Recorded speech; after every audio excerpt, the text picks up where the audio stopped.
ಮುಖ್ಯವಾಗಿ ಇವತ್ತು SIR ಪ್ರಕ್ರಿಯೆ ಏನು ಕರ್ನಾಟಕದಲ್ಲಿ ನಡೀತಾ ಇದೆ, ಆ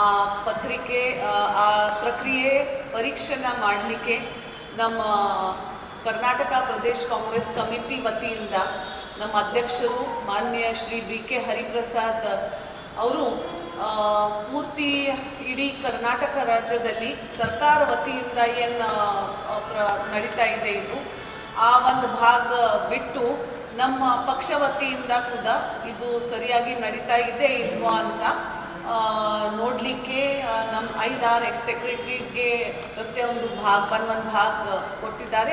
ಆ ನಿಟ್ಟಿನಲ್ಲಿ ಕಿತ್ತೂರು ಕರ್ನಾಟಕ ಅಲ್ಲಿ ಇವತ್ತು ಪರೀಕ್ಷೆ ಮಾಡಲಿಕ್ಕೆ ನನ್ನ ಸ್ವಂತ ಜಿಲ್ಲೆ ಬೆಳಗಾವಿ ಜಿಲ್ಲೆಗೆ ಮೊದಲೇ ಬಾರಿ ಸ್ಟಾರ್ಟ್ ಮಾಡ್ತಾ ಇದ್ದೀನಿ. ಅದಕ್ಕೆ ಭಾಳ ಒಂದು ಖುಷಿ ಆಗ್ತಾ ಇದೆ. ಈ ಸಮಾರಂಭದ ಪತ್ರಿಕೆ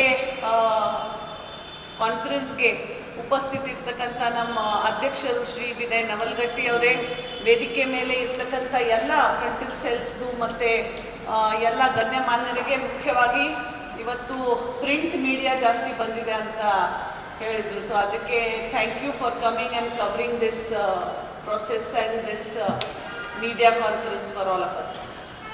ಇಷ್ಟು ಎಲ್ಲ ಹೇಳಿ ಇವತ್ತು ಎಲ್ಲ ಮೀಟಿಂಗಲ್ಲಿ ಎಲ್ಲರೂ ಬ್ಲಾಕ್ ಅಧ್ಯಕ್ಷ ಸುಮಾರು 8 ಕ್ಷೇತ್ರ ಇದೆ ಬೆಳಗಾವಿ ಜಿಲ್ಲೆಯಲ್ಲಿ, plus city north and south ಎರಡೂ ಅಧ್ಯಕ್ಷರು ಬಂದು ಒಂದು ಲೆಕ್ಕಾಚಾರ ಕೊಟ್ಟಿದ್ದಾರೆ.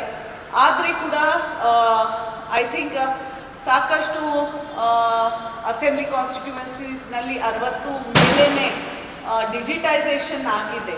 ಸೊ 60ಇಂದ ಕೆಲವರು ಕಾನ್ಸ್ಟಿಟ್ಯೂಯೆನ್ಸಿಗೆ 72% ಕೂಡ ಆಗಿದೆ. ಮುಖ್ಯವಾಗಿ ಸೌಂದತ್ತಿ ಕಾನ್ಸ್ಟಿಟ್ಯೂಯೆನ್ಸಿಯಲ್ಲಿ 2nd ಪ್ಲೇಸಲ್ಲಿ ಸೌಂದತ್ತಿ ಮಾಡಿ ತೋರಿಸಿದ್ದಾರೆ ಅಂತ ಬ್ಲಾಕ್ ಅಧ್ಯಕ್ಷ ಮತ್ತು ಎಲ್ಲ ನಮ್ಮ BLAsಗೆ ಮುಖ್ಯವಾಗಿ ಧನ್ಯವಾದ ಹೇಳಲಿಕ್ಕೆ ಬಯಸ್ತೀನಿ. ನಿಮ್ಮ ಮುಖಾಂತರ ಭಾಳ ಕಷ್ಟಪಟ್ಟು ಇದು ನಮ್ಮ BLAs ಹೋಗಿ BLO ಜೊತೆ ಹೋಗಿ ಇದು ಎಲ್ಲ ಪ್ರಕ್ರಿಯೆ ನಡೀತಾ ಇದೆ. ನಿಮ್ಮ ಚಾನೆಲ್ ಮುಖಾಂತರ ನಾನು ಅಷ್ಟೇ ಎಲ್ಲರಿಗೆ ವಿನಂತಿ ಮಾಡ್ತೀನಿ, ಏನಂದರೆ ಈ ಸರ್ ಪ್ರಕ್ರಿಯೆ ಯಾಕೆ ಮುಖ್ಯವಾಗಿದೆ. SIR ಸ್ಪೆಷಲ್ ಇಂಟೆನ್ಸಿವ್ ಡಿವಿಷನ್ ಅಂತ ಹೇಳಿ ಭಾರತ ದೇಶದಲ್ಲಿ ವೆಸ್ಟ್ ಬೆಂಗಾಲ್ ನೋಡಿದರೆ, ಬಿಹಾರ್ ನೋಡಿದರೆ ಈ ಪ್ರಕ್ರಿಯೆಯಲ್ಲಿ ಭಾಳ ಹೆಚ್ಚು ಕಡಿಮೆ BJP ಗೌರ್ಮೆಂಟ್ ಮೋಸ ಮಾಡಿದ್ದಾರೆ. ಸೊ ಆ ನಿಟ್ಟಿನಲ್ಲಿ ಮೋದಿ ಸರ್ಕಾರ ಏನು ಇದ್ದ ರಾಜ್ಯದಲ್ಲಿ ಎಲ್ಲಿ ಕಾಂಗ್ರೆಸ್ದು ಇಲ್ಲ ಅಂದರೆ ಬೇರೆ ರೀಜ್ನಲ್ ಪಾರ್ಟಿದು ಸರ್ಕಾರ ಬರಲಿಕ್ಕೆ ಸಾಧ್ಯತೆ ಇದೆ. ಆ ರಾಜ್ಯದಲ್ಲಿ ಅವರು ಭಾಳ ಕಷ್ಟ ಕೊಡಲಿಕ್ಕೆ ಕೂಡ ಪ್ರಯತ್ನ ಮಾಡ್ತಾರೆ. ಸೊ ಅದಕ್ಕೆ ಕರ್ನಾಟಕ ಮುಖ್ಯವಾಗಿ ಯಾಕೆ ಇದೆ ಈ ಸರ್ ಪ್ರಕ್ರಿಯೆ ಅಂದರೆ, ಕರ್ನಾಟಕದಲ್ಲಿ ಭಾಳ ಹೆಮ್ಮೆಯಿಂದ ಸಿದ್ದರಾಮಯ್ಯ ಅವ್ರದ್ದು ಸರ್ಕಾರ ಇದ್ದಾಗ ಕೂಡ, ಆಮೇಲೆ ಈಗ DK ಶಿವಕುಮಾರ್ ಸಾಹೇಬ್ರ ಸರ್ಕಾರ ಇದ್ದಾಗ ಕೂಡ 5 ಗ್ಯಾರಂಟಿ ಸರಿಯಾಗಿ ಎಲ್ಲ ಜನರಿಗೆ ಸಿಗ್ತಾ ಇದೆ. ಆ 5 ಗ್ಯಾರಂಟಿ ಸಿಗ್ತಾ ಇರ್ತಕ್ಕಂಥ ಮತ್ತೆ ಒಮ್ಮೆ ಸತಿ ಬರೋದು 28ಗೆ ಮತ್ತೆ ಒಮ್ಮೆ ಸತಿ ಕಾಂಗ್ರೆಸ್ ಬರಲಿಕ್ಕೆ ಖಂಡಿತವಾಗಿ 100ಕ್ಕೆ 100 ನಾವು ವಾಪಸ್ ಬರ್ತೀವಿ ಅಂತ ಆ ನಿಟ್ಟಿನಲ್ಲಿ ಕೂಡ ಕಾನ್ಸಂಟ್ರೇಷನ್ BJP ಅವರು ಮಾಡ್ತಾ ಇದ್ದಾರೆ. ಸೊ ಆ ನಿಟ್ಟಿನಲ್ಲಿ ಈ ಪ್ರಕ್ರಿಯೆ ಅದಕ್ಕೆ ನಮಗೆ ಇಂಪಾರ್ಟೆಂಟ್ ಅಂದರೆ ಪ್ರತಿಯೊಂದು ಕ್ಷೇತ್ರ ಅಲ್ಲಿ ಪ್ರತಿಯೊಂದು ಬೂತಲ್ಲಿ ಇದು ಸರಿಯಾಗಿ ನಮ್ಮ ವೋಟರ್ಸ್ ಏನು ಕಾಂಗ್ರೆಸ್ ಪಕ್ಷದ ವೋಟರ್ಸ್ ಇದೆ ಅದು ಕಟ್ ಆಗಬಾರ್ದು ಅಂತ ಒಂದು ನಿಟ್ಟಿನಲ್ಲಿ ಇದು ಎಲ್ಲ ಪ್ರಕ್ರಿಯೆ ನಾವು ಕಾಂಗ್ರೆಸ್ ಸಮಿತಿ ವತಿಯಿಂದ ಕೂಡ ಸರಿಯಾಗಿ ನೋಡ್ತಾ ಇದ್ದೀವಿ. ಖಂಡಿತವಾಗಿ ಇನ್ನು ಈ ಡೀಟೇಲ್ ರಿಪೋರ್ಟ್ ನಾನು ಈಗ ಏನು ತಗೊಂಡಿದ್ದೀನಿ ಅದರಲ್ಲಿ ಇಲ್ಲಿವರೆಗೂ ಅಂತ ಆ ಥರ ಏನು ಅನ್ಸುತ್ತಾ ಇಲ್ಲ. ಇನ್ನು ಮುಂದೆ ಕೂಡ ಎಕ್ಸ್ಟೆನ್ಷನ್ ಆಗಿದೆ, 8ನೇ ಆಗಸ್ಟ್ವರೆಗೂ ಇವರು ಎಕ್ಸ್ಟೆನ್ಷನ್ ಕೊಟ್ಟಿದ್ದಾರೆ. ಸೊ ಎಲ್ಲ ಕ್ಷೇತ್ರದಲ್ಲಿ ಎಲ್ಲ ಜನರಿಗೆ ಒಂದು ವಿನಂತಿ ಮಾಡ್ತಾ ಇದ್ದೀವಿ, ಸರ್ ಪ್ರಕ್ರಿಯೆ ಯಾವ ವೋಟಿಂಗ್ಗೋಸ್ಕರ ಬರೀ ಇಲ್ಲ, ಇದು ಯಾವ ಪಕ್ಷದ ಕೆಲಸ ಕೂಡ ಹಂಗೆ ಇಲ್ಲ.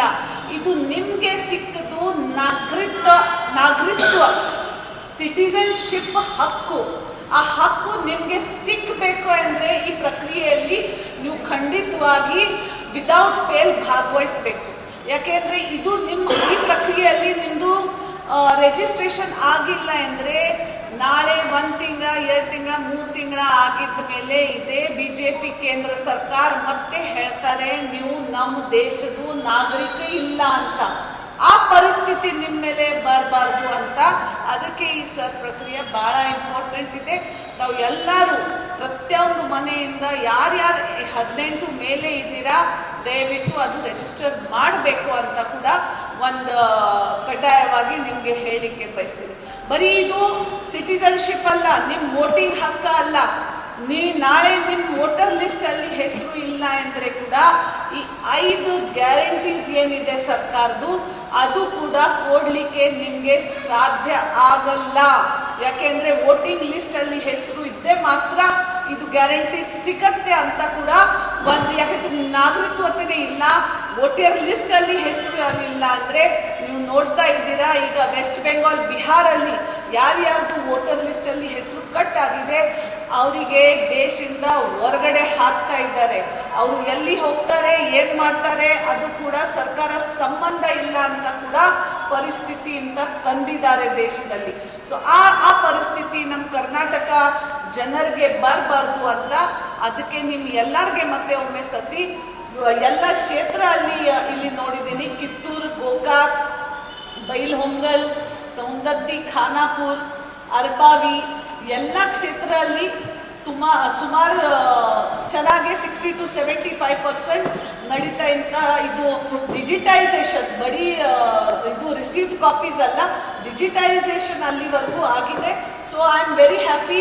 ಇವನ್ ದ ಗವರ್ಮೆಂಟ್ ಆಫೀಸರ್ಸ್ ಇಲ್ಲಿ ಕೂಡ ಕೆಲಸ ಮಾಡ್ತಾ ಇದೆ ಅಂತ ಒಂದು ಸಂದರ್ಭ. ಇದರಿಂದ ಡಿಜಿಟೈಸೇಷನ್ ಆಗ್ತಾ ಇದೆ ಅಂದರೆ ಸರ್ಕಾರಿ ನೌಕರದಾರ ಅವರೇನೆ ಮಾಡಬೇಕು. So tahsildar office and DC office officers are also ಕೆಲಸ ಚೆನ್ನಾಗಿ ಮಾಡ್ತಾ ಇದೆ ಅಂತ ನಿಮ್ಮ ಚಾನಲ್ ಮುಖಾಂತರ ಅವರಿಗೆ ಕೂಡ ಧನ್ಯವಾದ ಹೇಳಲಿಕ್ಕೆ ಬಯಸ್ತೀನಿ. ದಯವಿಟ್ಟು ಯಾರ್ಯಾರ್ದು ಅನ್ಮ್ಯಾಪ್ಡ್ ಇದೆ, ಯಾರ್ದು ಹೆಸರು ಇಲ್ಲ, ಆ ಅನ್ಮ್ಯಾಪ್ಡ್ ವೋಟರ್ಸ್ ಕೂಡ ಫಾರ್ಮ್ ನಂಬರ್ 6 ಅಲ್ಲಿ ತಾವು ಎಲ್ಲರೂ ಡೇಟ್ ಮುಗಿದ ತಕ್ಷಣ ಫಾರ್ಮ್ ನಂಬರ್ 6 ಅಲ್ಲಿ ನಿಮ್ಮದು ಫಾರ್ಮ್ ತುಂಬಿ ಏನೇನು ಡಾಕ್ಯುಮೆಂಟ್ಸ್ ಅದಕ್ಕೆ ನಿಮ್ಮದು ಬರ್ತ್ ಸರ್ಟಿಫಿಕೇಟ್ ಬೇಕು ಮತ್ತು ಕೆಲವರು 11 ಡಾಕ್ಯುಮೆಂಟ್ಸ್ ಇದ್ದಾವೆ. ಆ ಡಾಕ್ಯುಮೆಂಟ್ಸ್ ತಾವು ಕೊಟ್ಟಿದ್ರೆ ನಿಮ್ಮ ವೋಟರ್ ಲಿಸ್ಟಲ್ಲಿ ಕೂಡ ಹೆಸರು ಬಂದ್ಬಿಡುತ್ತೆ. ಇದಕ್ಕೆ ಗಾಬರಿ ಆಗೋದು ನನ್ನ ಹೆಸರು ಇಲ್ಲ ಅನ್ಮ್ಯಾಪ್ಡ್ ಆಗಿದ್ದೀನಿ ಅಂತ ಕೂಡ ಪ್ರಶ್ನೆ ಇಲ್ಲ. ನಾನು ಸ್ವಂತವಾಗಿ ಕೂಡ ಮೊನ್ನೆ ಒಂದು 10 ದಿವಸ ಹಿಂದೆ ನನ್ನ ರಿಜಿಸ್ಟ್ರೇಷನ್ SR ಪ್ರಕ್ರಿಯೆ ಅಲ್ಲಿ ಮಾಡಿದ್ದೀನಿ. 2002ರಲ್ಲಿ ನನ್ನ ವೋಟಿಂಗ್ ಕೂಡ ಮಹಾರಾಷ್ಟ್ರ ಅಲ್ಲಿ ಇದ್ದು, ಬಟ್ ಅದು ಕೂಡ ಇಲ್ಲಿ ಪ್ರಕ್ರಿಯೆ ನಡೀತಕ್ಕಂಥ ಕೂಡ ಇಲ್ಲಿ ಹೆಸರು ಸರಿಯಾಗಿ ಹಾಕಿ ಟ್ಯಾಲಿ ಮಾಡಿ ಸರ್ ಪ್ರಕ್ರಿಯೆಯಲ್ಲಿ ನಾನು ಕೂಡ ಭಾಗವಹಿಸಿದ್ದೀನಿ. ಸೊ ಆ ನಿಟ್ಟಿನಲ್ಲಿ ಇವತ್ತು ಪ್ರೆಸ್ ಕಾನ್ಫರೆನ್ಸ್ ಮತ್ತೆ ಇದು ಬೆಳಗಾವಿ ಜಿಲ್ಲೆಯ ರಿವ್ಯೂ ಇದೇ ಸರ್ ಪ್ರಕ್ರಿಯೆ ಬಗ್ಗೆ ಇತ್ತು. ತಾವು ಎಲ್ಲರೂ ಬಂದಿದ್ದೀರಾ, ಅದಕ್ಕೆ ನಿಮಗೆ ಮತ್ತೆ ಒಮ್ಮೆ ಸತಿ ಧನ್ಯವಾದ ಹೇಳಿ ಈ ಸರ್ ಪ್ರಕ್ರಿಯೆಯಲ್ಲಿ ತಾವು ಎಲ್ಲರೂ ಭಾಗವಹಿಸಬೇಕು.